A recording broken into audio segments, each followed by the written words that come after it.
Hello everyone, welcome to YouTube channel civil service education, जहां आपको UPSC and other civil service examinations related current affairs और भी बहुत कुछ मिलेंगे। आज का हमारा टॉपिक है current affairs of 6 November 2020। Biden edges closer to victory as Trump mounts legal challenges. जैसे हम लोगों को पता है, यूएस में इलेक्शन का रिजल्ट काउंटिंग हो रहा है और ये अब तक 2 डेज हो चुका है काउंटिंग का, and the counting is still going on क्योंकि मेल बैलेट्स बहुत है। कोविड-19 की वजह से बहुत बहुत मैक्सिमम मेल बैलेट्स आया है, जो घर से पीपल लोग मेल किए हैं वोट्स। वो मेल बैलेट काउंट करने में बहुत ज़्यादा टाइम जा रहा है, इसीलिए रिजल्ट आने में ज़्यादा देर हो रही है। लेकिन डेमोक्रेट जो बाइडेन बहुत करीब है प्रेसिडेंट डोनाल्ड ट्रंप को बीट करने में। सिर्फ 2 स्टेट्स हैं और उनको चाहिए 6 सीट, और 6 सीट वाला स्टेट जो बाइडेन के हाथ में ही है, नेवाडा। और बाकी 2 स्टेट में भी जो बाइडेन डोनाल्ड ट्रंप के बिल्कुल पीछे ही है, जस्ट 2000 वोट्स पीछे है। तो जो बाइडेन का पल्ला ज़्यादा भारी लग रहा है यहाँ पे। देखते क्या होता है।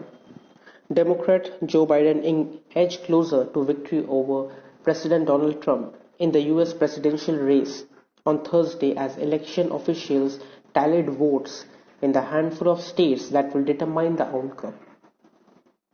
The Republican president, who during the long and rancorous campaign attacked the integrity of the American voting system, has alleged fraud without provide evidence, filed lawsuit and called for at least one recount. Donald Trump ने पहले से ही American voting system को बहुत ही ज़्यादा attack की। उन्होंने कहा कि ये वोटिंग सिस्टम सही नहीं है, ऐसा है वैसा है। एंड उन्होंने तो फ्रॉड ही कह दिया वोटिंग सिस्टम को विदाउट एनी एविडेंस। उनके पास कोई एविडेंस नहीं है फ्रॉड कहने का, बट उन्होंने फ्रॉड कह दिया। और उन्होंने लॉ सूट भी फाइल कर दिया, और उन्होंने ये भी कहा है कि एक रिकाउंट जरूरी है। Some legal experts call the challenges a long shot, unlikely to affect the eventual outcome of the election. तो बहुत एक्सपर्ट है वो लोग, उन लोगों ने कहा है कि ये जो लॉ सूट फाइल की है ये लॉन्ग शॉट है, मतलब ये उन्होंने गोली चलाई है लेकिन ये लगेगी नहीं, क्योंकि इवेंचुअली इलेक्शन का आउटकम जो आएगा वो चेंज नहीं होने वाला। Next point, all sectors looking up, says PM, pitching India's resilience during the COVID-19 pandemic as a signal of its inherent strengths.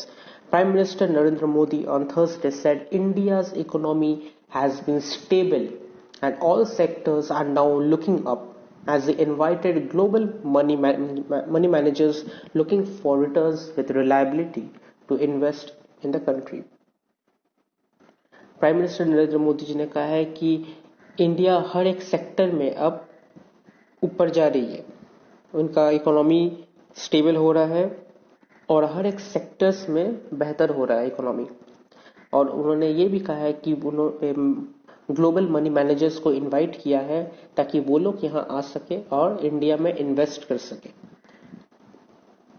Mister Modi said the government is finalizing a pioneer multimodal connectivity infrastructure master plan under the National Infrastructure Pipeline, which envisages investments of $1.5 trillion. उन्होंने ये भी कहा है कि India में एक बहुत बड़ा मास्टर प्लान हो रहा है, Pioneer multi modal connectivity master plan. ये नेशनल इंफ्रास्ट्रक्चर पाइपलाइन के अंडर में आता है और इसमें $1.5 trillion इन्वेस्टमेंट हुआ है। We are building millions of affordable houses for the neo middle class. Neo middle class families के लिए वो affordable houses बना रहे हैं। We want investment not just in big cities but smaller cities and towns too. और उन्होंने ये भी कहा है कि वो सिर्फ बड़े सिटीज के लिए इन्वेस्टमेंट नहीं चाहते, वो छोटे सिटीज और टाउन्स के लिए भी इन्वेस्टमेंट करना चाहते हैं। Citing the gift city in the Gujarat as one of such city being developed. और वैसे ही एक नया सिटी जो डेवलप कर रही है गुजरात में, जो जिसका नाम है गिफ्ट सिटी, जो नियो मिडिल क्लास को गिफ्ट किया जाएगा। Next point. Capital's AQI slips to severe category. The capital's air quality deteriorated on a Thursday and settled in the severe category with an average 24-hour score on the air quality index of 450, the highest since December 30, 2019 when it was 446. Delhi का air quality बहुत ही ज़्यादा ख़राब हो चुका है. Last 24 hours में air quality index में देखा गया है दिल्ली का एयर क्वालिटी है 450, which falls under severe category, जो सीवियर कैटेगरी के अंडर पड़ता है, मतलब बहुत ही खतरनाक. जो लास्ट ईयर दिसंबर 30 में था 446, वो अभी है 450. Air Quality Monitoring Agency said that 42% of the city's pollution was caused due to farm fires, which was the maximum so far this season. ये सीजन में फार्म फायर्स भी मैक्सिमम हुआ है और उसके वजह से दिल्ली का एयर क्वालिटी भी 42% फार्म फायर के वजह से ही आया है और उसके वजह से दिल्ली का एयर क्वालिटी भी मैक्सिमम खराब हुआ है this year. An AQI air quality index between 0 to 50 is considered good. 0 से 50 के बीच में अगर एयर क्वालिटी रहा तो उसे गुड माना जाता है. 51 से 100 के बीच रहा तो उसको सेटिस्फैक्ट्री माना जाता है, तब इट्स ओके. 100 और 200 के बीच में अगर एयर क्वालिटी हुआ तो उसको मॉडरेट माना जाता है, इट्स मीडियम 50-50. 201 एंड 300 के बीच अगर पाया जाए एयर क्वालिटी तो उसे पुअर माना जाता है, खराब. 301 से 400 के बीच अगर देखा जाए तो उसको वेरी पुअर कहा जाता है. एंड 400 से 500 के बीच में अगर मिला एयर क्वालिटी तो उसे सीवियर कहा जाता है. सीवियर मतलब बहुत ही खतरनाक. और severe air quality according to CPCB affects healthy people and seriously impact those with existing diseases. ये एयर क्वालिटी हेल्दी पीपल को अफेक्ट करेगी और जो पहले से जैसे डिजीज है जैसे कि डायबिटीज हो या और भी कुछ हो, अस्थमा हो, इन लोगों के लिए ये बहुत ही ज्यादा खतरनाक है. Next point. Active cases stay below 6 lakh. Active COVID-19 cases in India have been witnessing a steady decline and remain below 6 lakh for the 6th consecutive day on Wednesday, due to sustained fall in the mortality rate and a large number of patients recuperating from the disease daily, the Union Health Minister said. Union Health Minister ने कहा है कि ये लगातार छठा दिन है, 6th day है जो इंडिया का COVID-19 केसेस 6 lakhs के नीचे है और वो डिक्लाइन कर रही है. There are 5,33,787 active cases of corona virus infection in the country. अब तक 5,33,787 केसेस एक्टिव है जो कि 6 lakhs के अंडर में आ रहा है, which comprise only 6.42 of the total case load, while the total number of recoveries has surged 76,56,478, pushing the national recovery rate to over 92%. Recovery rate 91% था, अब वो recovery rate 92% हो चुका है. Next, UGC issued guidelines for reopening college. Reopening of colleges and universities should start with libraries and laboratories, research scholars, science and technology postgraduates, and final year students, according to the University Grants Commission guidelines issued on Thursday. For all other students, online and distance learning would continue to be preferred method. UGC ने नया guideline issue किया है कि college and university reopen किया जाएगा. किसके लिए? Libraries, laboratories, ये सब रीओपन किया जाएगा. रिसर्च स्कॉलर्स के लिए किया जाएगा. Science and technology post graduates and final year students, इन लोगों के लिए ही कॉलेज रीओपन होगी. बाकी जो अदर स्टूडेंट्स हैं जैसे फर्स्ट ईयर, सेकेंड ईयर हो या अदर कुछ हो, उन लोगों को ऑनलाइन एंड डिस्टेंस लर्निंग में ही प्रेफर मेथड किया जाएगा. More than 7 months after educational institutions across the country were closed due to the COVID-19 pandemic. COVID-19 की वजह से 7 months से भी ज्यादा एजुकेशनल इंस्टीट्यूशन सब बंद पड़े रहे कंट्री में. हर एक कॉलेज स्कूल सब बंद. Some students are now set to return to campuses in a cautious and gradual manner. अब कुछ स्टूडेंट्स को रिटर्न होना पड़ेगा, जैसे कि पहले ही कहा है, post graduates, final year students, इन लोगों को वो लोग कैंपस में जा सकते हैं, लेकिन कॉशियस और ग्रेजुअल मैनर में मास्क, सैनिटाइजर ये सब यूज करते हुए. Only institutions outside the containment zones could be reopened and students and staff living in these zones would not be allowed to attend physical classes, the guidelines said. वही colleges reopen होगी जो containment zone के बाहर है, और containment zone में रहने वाले स्टूडेंट या स्टाफ जो भी है वो लोग कॉलेज अटेंड नहीं कर सकते.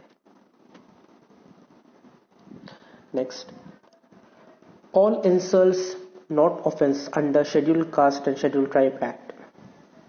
All insults are intimidations to person belonging to Dalit or tribal communities will not be an offense under the Scheduled Caste and Scheduled Tribes Prevention of Atrocities Act, the Supreme Court said in a judgment on Thursday. Supreme Court ने कहा है कि दलित और tribal communities जैसे schedule caste और schedule tribes communities है, इन लोगों के अगेंस्ट हर एक इंसल्ट और इंटिमिडेशंस जो इंसल्ट किया जाता है, इन लोगों को नीचे दिखाया जाता है, हर एक इंसल्ट इंटिमिडेशंस को ऑफेंस नहीं माना जाएगा.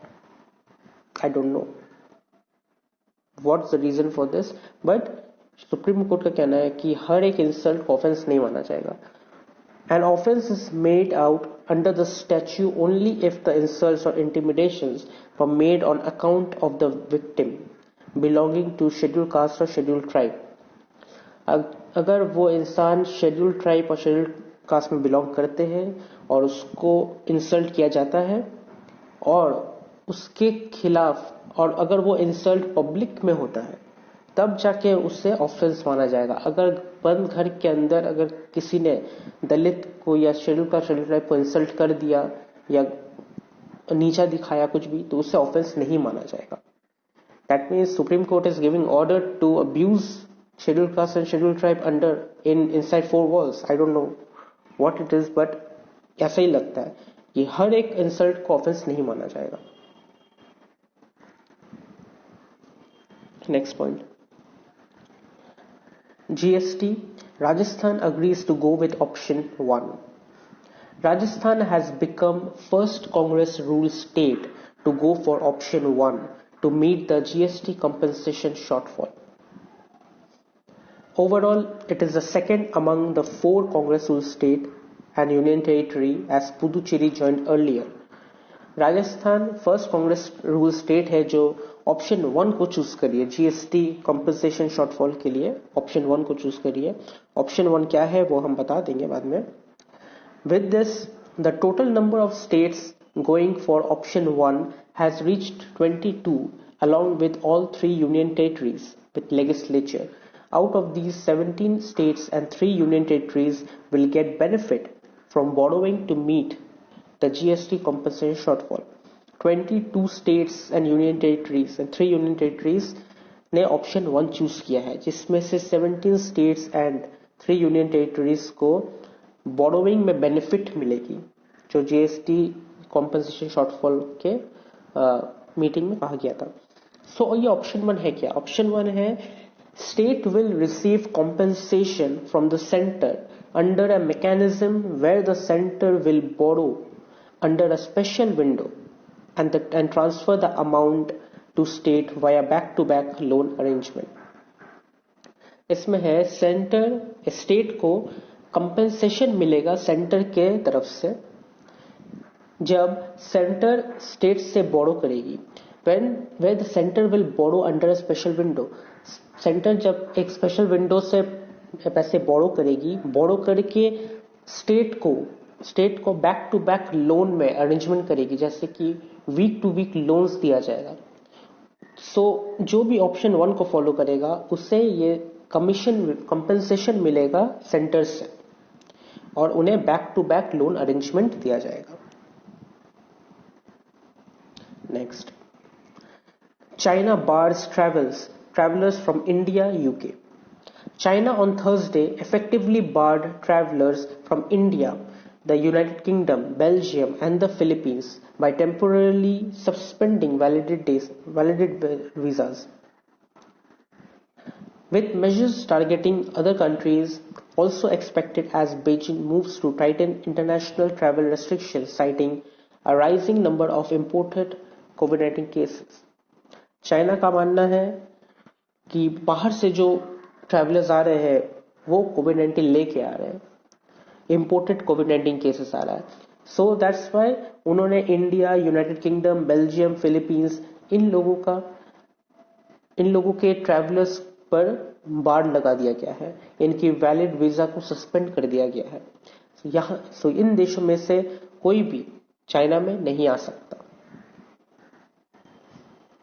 Number 9, last but not the least, is important days, और 6 नवंबर का इम्पोर्टेंट डे है, international day for preventing the exploitation of the environment in war and armed conflict. ये दिन में ये शो किया जाता है कि इन्वायरमेंट के लिए वॉर एंड आर्म कॉन्फ्लिक्ट कितनी बड़ी चुनौती है। वॉर एंड आर्म्ड कॉन्फ्लिक्ट, जो वॉर होते हैं, जो आर्म कॉन्फ्लिक्ट होती है, इनके वजह से एनवायरनमेंट कितना एक्सप्लॉइट हो रहा है, एनवायरनमेंट डिस्ट्रॉय हो रहा है। सो इससे बचाने के लिए, इसे प्रिवेंट करने के लिए ये इंटरनेशनल डे सेलिब्रेट किया जाता है ऑन 6 नवंबर। अगर आपको ये वीडियो अच्छी लगी तो आप इसे लाइक कीजिए, शेयर कीजिए, कमेंट कीजिए और सब्सक्राइब जरूर कीजिए। Thank you.